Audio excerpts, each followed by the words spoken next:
Selamat pagi semuanya. Hari ini tentang pondasi dalam. Setelah UTS, pondasi dalam yaitu membahas tentang pondasi tiang pancang dan pondasi tiang bor. Jadi kalau pondasi dangkal waktu itu seperti ini ya. Jadi kita akan membahas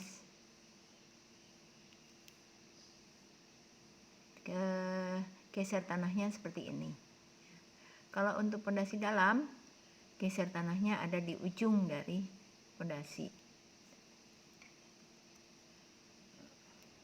Waktu itu kalau pondasi dangkal, rumusnya adalah CNC QNQ 0,5 gamma BN gamma. Q-nya ini adalah merupakan gamma kali kedalaman. Ya. Jadi kalau pondasi dalam, Q-nya itu adalah gamma kali DF. Nah, karena kedalaman pondasi dalam ini sangat besar, DF-nya, maka dia tidak bisa memobilisasi tanah itu sampai ke bawah.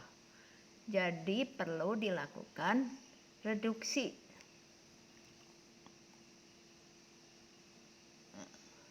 Kita lihat dulu pondasi dalam itu akan terdiri dari daya dukung ujung tiang sebagai Kp dan daya dukung friction, daya dukung selimut itu sebagai Qs. Jadi kalau selimut itu adalah keliling di luar ya selimut. Kalau untuk ujung yaitu di ujung. Jadi akan terdiri dari dua daya dukung yaitu Kp plus Qs. Daya dukung tiang itu disebut end bearing pile ya, jika dia itu pada tanah yang bagus ya. Dia akan duduk di tanah keras. Itu disebut end bearing pile. Tapi kalau misalnya ini semua adalah tanah lunak, dia hanya mengandalkan selimut ya, atau friction, maka disebut friction pile ya. Tapi kalau kedua-duanya jadi ada end bearing pile dan ada friction pile. Untuk pondasi dalam ya, biasanya kita sama seperti pondasi dangkal, CNC QNQ. Nah, ini ada gamma BN gamma ini karena dianggap kecil, ini diabaikan. Jadi hanya ada dua ruas, CNC dan QNQ. Nah, di sini kita sesuai lapisan tanahnya. Pondasi dalam itu dia ada yang duduk di lapisan hard, ya, lapisan tanah keras. Dan di sininya bisa, ini adalah soft, ya. Walaupun kecil tapi ada friction, tapi yang sebagian besar itu dia ada duduk di tanah keras.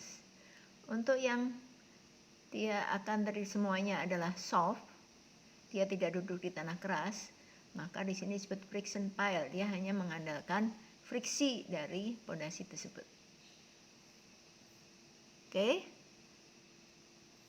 Dari sini untuk mengetahui tanah itu tanah keras atau tanah itu tanah soft, kita harus tahu menentukan penentuan stratifikasi tanah.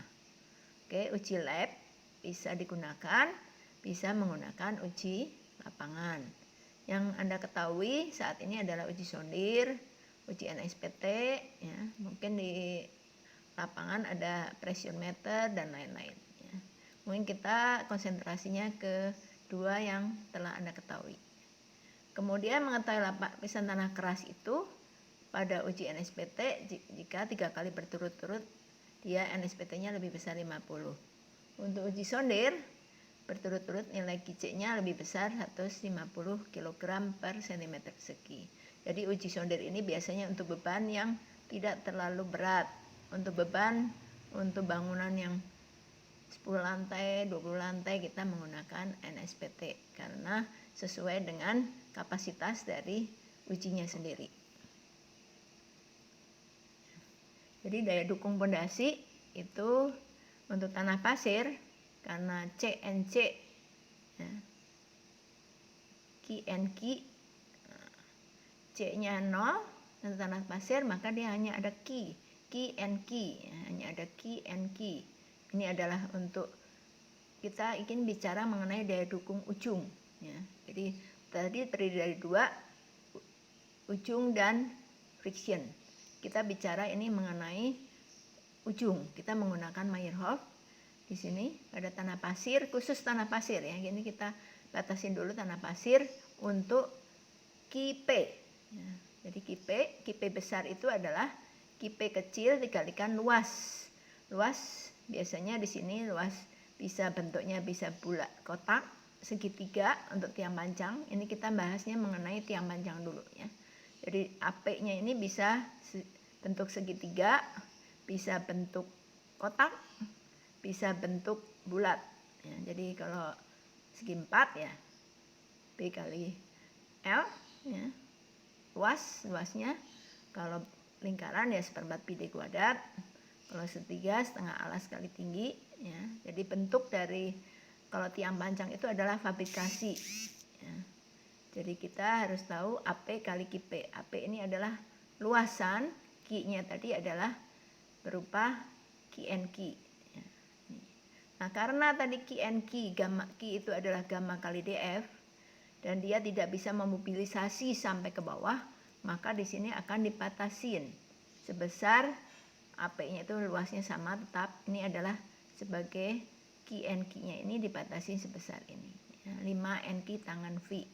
Ini yang paling maksimum. Jadi dicari ini dan ini diambil yang paling kecil di antara dua ini.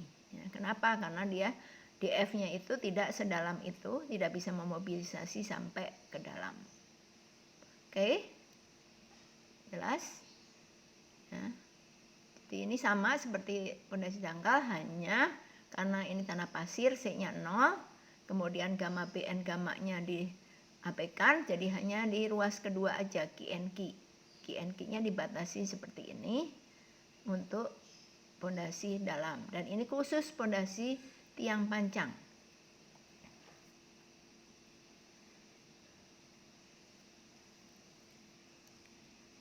Nah, ini adalah nilai dari QNQ seperti biasa sesuai dengan sudut gesernya ya.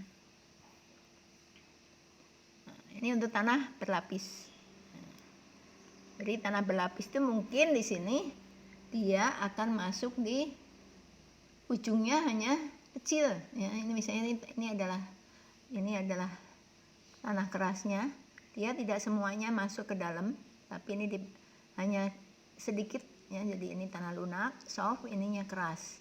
Jadi dia ujungnya itu tidak sebagian ya, biasanya dibatasin dengan besarnya disebut dengan 10D ya. Jadi D itu diameter dari ini. Jadi kalau lebih besar dari 10D itu udah oke. Ya, jadi kita menggunakan parameter dari tanah yang bawah. Tapi kalau dia lebih kecil dari 10D, jadi kalau misalnya pondasinya 20 kali 20, jadi 10 kali 0,2 meter, maka di sini kalau dia masuknya 2 meter, maka kita menggunakan parameter bawah.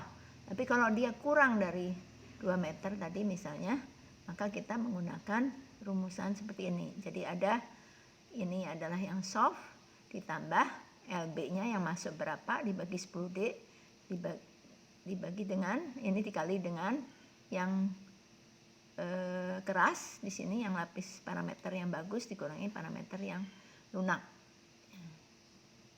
Seperti ini ya. Jadi D itu diameter dari tiang ya. Diameter atau sisi tiang ya.